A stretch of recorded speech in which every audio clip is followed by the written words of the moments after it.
ನಮಸ್ಕಾರ. ರಿವ್ಯೂ ಚಾನಲ್ಗೆ ಸ್ವಾಗತ. ನಾನು ಸೌಖ್ಯ ಗಾಂವ್ಕರ್. ಇದು ಕರ್ನಾಟಕ ಕಾಂಗ್ರೆಸ್ ಅನ್ನು ಶೇಕ್ ಮಾಡುವಂಥ ಒಂದು ಸುದ್ದಿ. ಎಂಥ ಡೆವಲಪ್ಮೆಂಟ್ ಆಗ್ತಿದೆ ನೋಡಿ ಕರ್ನಾಟಕ ರಾಜಕಾರಣದಲ್ಲಿ. ಡೀಟೇಲ್ಸ್ ಇಡ್ತಾ ಹೋಗ್ತೀವಿ. ಒಂದು ಕಡೆ ರಾಹುಲ್ ಗಾಂಧಿ ಅವರು ಇಲ್ಲ ಡೆಲ್ಲಿಯಲ್ಲಿ ಅನ್ನೋದು, ಇಲ್ಲಿ ಕ್ರಾಂತಿ ಇಲ್ಲ ಶಾಂತಿ ಅಂತ ಹೇಳ್ತಿರುವ ಹೊತ್ತಲ್ಲೇ ಇದೆಲ್ಲ ಬೆಳವಣಿಗೆಗಳು ಈಗ ಸದ್ದು ಮಾಡ್ತಾ ಇರೋದು. ನೋಡ್ತಾ ಹೋಗೋಣ. ಮಿಸ್ ಮಾಡಿದ್ರೆ ನಮ್ಮ ಚಾನಲ್ನ ಸಬ್ಸ್ಕ್ರೈಬ್ ಮಾಡಿ, ಹಾಗೆ ನಿಮ್ಮ ಅಭಿಪ್ರಾಯ ಕಮೆಂಟ್ ಮಾಡಿ ತಿಳಿಸಿ. ಎಸ್ ವೀಕ್ಷಕರೇ, ಈಗ ಒಬ್ಬೊಬ್ಬರೇ ಡೆಲ್ಲಿಗೆ ಹೋಗೋ ಪ್ಲಾನ್ ಇತ್ತು. ಸಿದ್ದರಾಮಯ್ಯನವರು ಒಂದೇ ದಿನಕ್ಕೆ ಸೀಮಿತಗೊಳಿಸ್ಕೊಂಡಿದ್ದಾರೆ ಅದು ಬುಕ್ ರಿಲೀಸ್ ಕಾರ್ಯಕ್ರಮಕ್ಕೆ ಮಾತ್ರ. ಯಾಕಂದರೆ ಸಂಪುಟ ವಿಸ್ತರಣೆಯ ಬಗ್ಗೆ ಮಾತಾಡೋದಕ್ಕೆ ಅಲ್ಲಿ ರಾಹುಲ್ ಗಾಂಧಿ ಅವರು ಸಿಗಲ್ಲ ಅಂತ ಗೊತ್ತಾಗಿರೋದ್ರಿಂದಾಗಿ ಸಿದ್ದರಾಮಯ್ಯನವರ ಸಂಪುಟ ಸರ್ಜರಿಗೆ ಮುದ್ರೆ ಒತ್ತಿಸ್ಕೊಳ್ಳೋ ಪ್ಲಾನು ಫ್ಲಾಪ್ ಆಯಿತು. ಅಂದರೆ ಈಗ ಅದು ಸಾಧ್ಯವಾಗ್ತಾ ಇಲ್ಲ.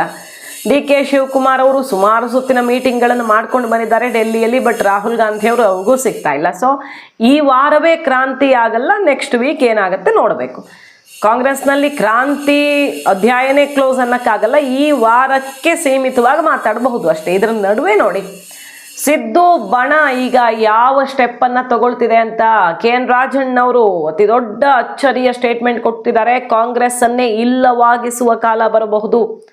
ತನ್ನದೇ ಪಕ್ಷದ ವಿರುದ್ಧ ಎಂತಹ ಗುಟ್ರು ಹಾಕಿದ್ದಾರೆ ಸಿಎಂ ಆಪ್ತ ನೋಡಿ.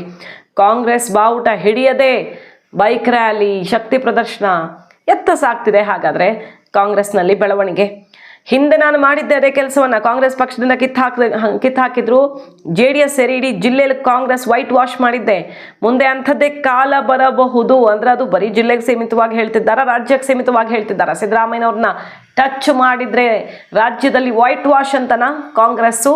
ಅವ್ರು ಹೇಳ್ತಿರೋದು ಸಿದ್ದರಾಮಯ್ಯ ಆಪ್ತ ಬಳಗದಲ್ಲಿ ಗುರುತಿಸ್ಕೊಂಡಿರುವ ಮತ್ತು ಎಚ್ಚರಿಕೆ ಕೊಡುವಾಗಲೆಲ್ಲ ಎಲ್ಲಿಂದ ಫಸ್ಟ್ ರಿಯಾಕ್ಷನ್ ಬರುತ್ತೆ ಅಂದರೆ ರಾಜಣ್ಣವ್ರ ಕಡೆಯಿಂದ ಬರುತ್ತೆ. ಈಗ ಅದೇ ಕಾರಣಕ್ಕೆ ಅವ್ರನ್ನ ಉಚ್ಚಾಟಿಸಿದ್ದಾರೆ.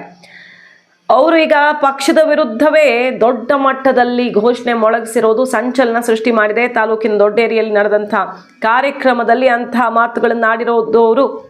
ನಮ್ಮ ರಾಜಕಾರಣದಲ್ಲಿ ಬದಲಾವಣೆಗಳು ಅಥವಾ ಏನಾದರೂ ಆಗುವಗಳು ಆಗ್ತವೆ, ಬೇರೆ ರಾಜ್ಯದಲ್ಲಿ ಆಗೋದಿಲ್ಲ ಅಂತಕ್ಕಂಥದ್ದೆಲ್ಲ. ರಾಜಕಾರಣ ಏನು ಬೇಕಾದರೂ ಯಾವ ಸಂದರ್ಭದಲ್ಲಿ ಬೇಕಾದರೂ ಬದಲಾವಣೆಗಳು ಆಗಲಿಕ್ಕೆ ರಾಜಕಾರಣದಲ್ಲಿ ಸಾಧ್ಯತೆ ಇದೆ.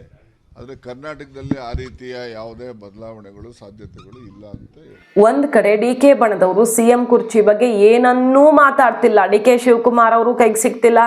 ಅವರು ಡೆಲ್ಲಿಯಲ್ಲಿ ಮಾತಾಡ ಬಂದಿದ್ದಾಗಿದೆ. ಬೆಳಗಾವಿ ಅಧಿವೇಶನಕ್ಕೆ ಸಿಎಂ ಆಗಿ ಹೋಗ್ತೀನಿ ಅನ್ನೋದು ಆಪ್ತರ ಬಳಿ ಶೇರ್ ಮಾಡಿದ್ದಾರೆ ಅನ್ನೋದು ಬಿಟ್ಟರೆ ಅದಾದ್ಮೇಲೆ ಎಲ್ಲೂ ರಿಯಾಕ್ಷನ್ ಬರ್ತಿಲ್ಲ. ಆದರೆ ಸಿದ್ದು ಬಣ ಮಾತ್ರ ಸಿಎಂ ಬದಲಾಗಲ್ಲ, ಅದೇ ನಿಶ್ಚಿತ, ಅದೇ ಖಚಿತ, 28ಕ್ಕೆ ನೋಡ್ಕೊಳ್ತಾರೆ ಡಿ.ಕೆ. ಅನ್ನೋದನ್ನು ಓಪನ್ ಆಗಿ ಪದೇ ಹೇಳ್ತಿದ್ದಾರೆ. ಪದೇ ಸ್ಟೇಟ್ಮೆಂಟ್ಗಳು ಬರ್ತಿದ್ದಾವೆ. ಜಮೀರ್ ಅಹಮದ್ ಖಾನ್ ಅವರು ಖರ್ಗೆ ಅವ್ರ ಜೊತೆ ಮಾತಾಡಿದ್ರು. ಸತೀಶ್ ಜಾರಕಿಹೊಳಿ ಅವರು ಡೆಲ್ಲಿಗೆ ಧಾವಿಸಿ ಹೋಗಿ KPCC ಅಧ್ಯಕ್ಷ ಬದಲಾವಣೆ ಫಸ್ಟ್ ಆಗಬೇಕು ಅಂತ ದಾಳ ಉರುಳಿಸಿದ್ದಾರೆ. ಅಂದರೆ ಈಗ ಸಿದ್ದು ಕ್ಯಾಂಪ್ ಈಗ ಹೊಸದೊಂದು ಪಟ್ಟನ್ನು ಹಾಕಿದೆ. ಏನಪ್ಪ ಅಂದರೆ ಸಿಎಂ ಬದಲಾವಣೆ ಆಗಲೇಬೇಕಂದ್ರೆ ಈಗ ಹೈಕಮಾಂಡ್ ಬದಲಾವಣೆ ನಿಶ್ಚಿತ ಅನ್ನೋ ಸಂದೇಶ ಕೊಟ್ಟಿದೆಯಾ ಹಾಗಾದರೆ ಅನ್ನೋ ಅಚ್ಚರಿಗೆ ಕಾರಣ ಆಗಿದೆ ಇದು. ಯಾಕಂದರೆ ಇಂಥದ್ದೊಂದು ಆಪ್ಷನ್ ಸಿದ್ದು ಬಣ ಯಾಕೆ ಕೊಡಬೇಕಾಗಿತ್ತು? ಸಿಎಂ ಬದಲಾವಣೆ ಆಗೇ ಆಗತ್ತೆ ಅಂದರೆ ಫಸ್ಟ್ ಅಧ್ಯಕ್ಷ ಬದಲಾವಣೆ ಮಾಡಿ ಆಮೇಲೆ ಸಿಎಂ ಬದಲಾವಣೆ ಮಾಡಿ ಅನ್ನುವಂಥ ಪಟ್ಟು ಹಿಡಿದಿರೋದು. ಅಂದರೆ ಆಪ್ಷನ್ಸು ನೀವು ಇಷ್ಟೆಲ್ಲ ಮಾಡ್ತಿದ್ದೀರಿ, ನಾವು ಅದನ್ನು ಸಹಿಸ್ಕೊಳ್ಬೇಕಂದ್ರೆ ನೀವು ಇದನ್ನು ಮಾಡಬೇಕಾಗತ್ತೆ ಅನ್ನೋ ರೀತಿ. ಸತೀಶ್ ಜಾರಕಿಹೊಳಿ ಅವರು ಅಧ್ಯಕ್ಷ ಕುರ್ಚಿ ಏರೋದಕ್ಕೆ ಸುಮಾರು ದಿನಗಳಿಂದ ತಯಾರಿಯಲ್ಲಿದ್ದಾರೆ, ವರ್ಷದಿಂದಾನೇ. ಈಗ ಡೆಲ್ಲಿಗೆ ಹೋಗಿ ಸುರ್ಜೇವಾಲಾ ಅವ್ರ ಜೊತೆ ಮೀಟಿಂಗ್ ಮಾಡ್ಕೊಂಡು ಬಂದಿದ್ದಾರೆ. ಏನೂ ಇಲ್ಲ, ಕಾಮನ್ ಒಂದು ವಿಸಿಟ್ ಅಷ್ಟೇ ಅಂತಿದ್ದಾರೆ. ಹೈಕಮಾಂಡ್ ನಿರ್ಧಾರ ಮಾಡುತ್ತೆ ಎಲ್ಲ, ಅದಕ್ಕೆ ನಾವೇನು ಹೇಳೋಕ್ಕಾಗಲ್ಲ ಅಂತಿದ್ದಾರೆ. ಆದರೆ ಡೆಲ್ಲಿಲಿ ಏನು ಮಾತಾಡಿ ಬಂದಿದ್ದಾರೆ? ಸತೀಶ್ ಮೂಲಕ ಸಿದ್ದು ಕ್ಯಾಂಪ್ ಕೊಟ್ಟಿರೋ ಸಂದೇಶ ಏನಂದರೆ ಬದಲಾವಣೆ ಶುರುವಾಗೋದಾದರೆ ಎಲ್ಲಿಂದ ಶುರುವಾಗಬೇಕು? ಅದು ಅಧ್ಯಕ್ಷ ಕುರ್ಚಿಯಿಂದ ಶುರುವಾಗಬೇಕು. ಯಾಕಂದರೆ ಅಧ್ಯಕ್ಷರನ್ನ ಬದಲಾಯಿಸ್ತೀವಿ ಅಂತ ಹೈಕಮಾಂಡೇ ಬರೆದು ಕೊಟ್ಟಿರೋದು ಇದೆ. ಲೋಕಸಭೆ ಆದಮೇಲೆ ಅವ್ರನ್ನ ಬದಲಿಸ್ತೀವಿ ಅಂತ ಹೇಳಿದ್ದಿದೆ. ಈಗ ಫಾರ್ಮುಲಾ ಏನು? ಅಧಿಕಾರ ಹಂಚಿಕೆ, CM ಚೇಂಜು 2.5 ವರ್ಷಕ್ಕೆ ಅಂತ ಮಾತು ಕೊಟ್ಟಿದ್ದೇ ಸತ್ಯ. ಆದರೆ ಲೋಕಸಭೆ ಆದಮೇಲೆ ಅಧ್ಯಕ್ಷ ಬದಲಾವಣೆ ಮಾಡ್ತೀವಿ ಅಂತ ಮಾತು ಕೊಟ್ಟಿರೋದು ಸತ್ಯ ಅಲ್ಲ. ಫಸ್ಟ್ ಅದಾಗಲಿ ಅನ್ನೋದು ಐಡಿಯಾ ಇಲ್ಲಿ. ಡಿ.ಕೆ. ಶಿವಕುಮಾರ್ ಅವರು ಲೋಕಸಭೆ ಆದಮೇಲೆ ಕೆಳಗಿಳಿತಾರೆ ಅಂತ ಬರ್ಕೊಟ್ಟಿರೋದೇ ಇದೆ ಅಂತ ಸತೀಶ್ ಜಾರಕಿಹೊಳಿ ಅವರು ಓಪನ್ ಆಗಿ ಹೇಳಿದ್ರು, ನೆನಪಿದೆಯಾ? ಸೊ ಅದು ಮಾತೆ, ಬರೆದು ಕೊಟ್ಟಿರೋ ಮಾತು ಬೇರೆ. ಅಧಿಕಾರ ಹಂಚಿಕೆ ಫಾರ್ಮುಲಾ ಅದು ಕೂಡ ಮಾತು ಕೊಟ್ಟಿರೋದು ಹೈಕಮಾಂಡು. ಆ ಮಾತು ತಪ್ಪಲ್ಲ ನೀವು ಅಂದರೆ ಈ ಮಾತು ತಪ್ಪಕ್ಕಾಗಲ್ವಲ್ಲ. ಸೊ ಅಧ್ಯಕ್ಷರನ್ನ ಬದಲಾವಣೆ ಮಾಡಿ ಸತೀಶ್ ಜಾರಕಿಹೊಳಿ ಅವರು ಈಗ ಅಧ್ಯಕ್ಷರಾಗಬೇಕು. ಆಗೇನಾಗುತ್ತೆ? ಡಿ.ಕೆ. ಶಿವಕುಮಾರ್ ಅವರು ಒಬ್ಬರು ಕೇವಲ ಮಂತ್ರಿಯಾಗಿ ಉಳ್ಕೊಳ್ತಾರೆ.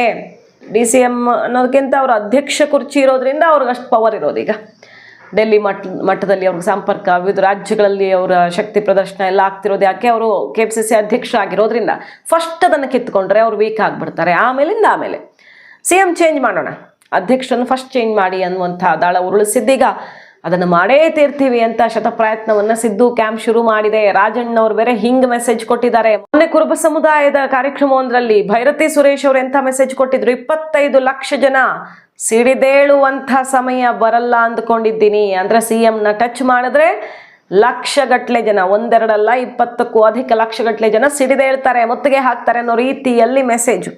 ವರ್ತೂರ್ ಪ್ರಕಾಶ್ ಅವರು ಅದೇ ರೀತಿ ಮೆಸೇಜ್ ಕೊಟ್ಟರು. ಏನಂತ, ಅವ್ರ ಪಕ್ಷ ಅಲ್ದಿದ್ರೇನು ಸಮುದಾಯದ ರೀತಿಯಲ್ಲಿ ಒಂದು ಬಿಗ್ ಮೆಸೇಜ್ ಕೊಟ್ಟರು, ಇಡೀ ಸಮುದಾಯನೇ ಕಿತ್ತೆದ್ದು ಬರುತ್ತೆ ಅಂತ. ಈಗ ಮತ್ತದೇ ರೀತಿಯಲ್ಲಾಗಿದೆ.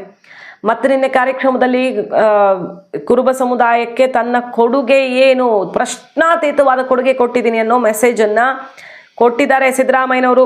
ಬೆಂಗಳೂರು ಕುರುಬರ ಸಂಘದ ಜಾಗ, ಭೈರಪ್ಪನ ಗುಡಿ ಉಳಿಯೋದಕ್ಕೆ ಮತ್ತು ಕಾಗಿನೆಲೆ ಗುರುಪೀಠ ಸ್ಥಾಪನೆ ಆಗೋದಕ್ಕೆ ನಾನೇ ಕಾರಣ ಅನ್ನೋದಕ್ಕೆ ಈ ರೀತಿಯ ಮಾತುಗಳು ಸಿದ್ದರಾಮಯ್ಯನವ್ರ ಬಾಯಲ್ಲಿ ಇತ್ತೀಚೆಗೆ ಕೇಳಿರಲಿಲ್ಲ ನಾವು. ಯಾಕಂದರೆ ಎಲ್ಲ ಸಮುದಾಯಗಳಿಗೆ ಕೊಟ್ಟಿದ್ದೀನಿ ಅಹಿಂದ ನಾಯಕ ಅಂತ ಅನ್ನಿಸ್ಕೊಳ್ಳೋದು ಬೇಡ, ಆದರೆ ಕುರುಬ ಸಮುದಾಯಕ್ಕೆ ಇಂಥದ್ದನ್ನು ಕೊಟ್ಟಿದ್ದೀನಿ ಅಂತ ಕ್ಲೇಮ್ ಮಾಡ್ಕೊಳ್ತಿದ್ದಾರೆ, ಕ್ರೆಡಿಟ್ ತಗೊಳ್ತಿದ್ದಾರೆ. ಅದರ ಅರ್ಥ ಏನು, ಹೈಕಮಾಂಡ್ಗೆ ಡೈರೆಕ್ಟ್ ಮೆಸೇಜು, ನನ್ನ ಸಮುದಾಯ ಬಲ ಏನು, ನನ್ನ ಸಮುದಾಯಕ್ಕೆ ನಾನು ಕೊಟ್ಟಿರೋದೇನು, ನನ್ನನ್ನು ಟಚ್ ಮಾಡಿದ್ರೆ ಏನಾಗಬಹುದು ಅನ್ನೋ ತನಕ ಓಪನ್ ಆಗಿ ಈಗ ನಡೀತಿರೋದು.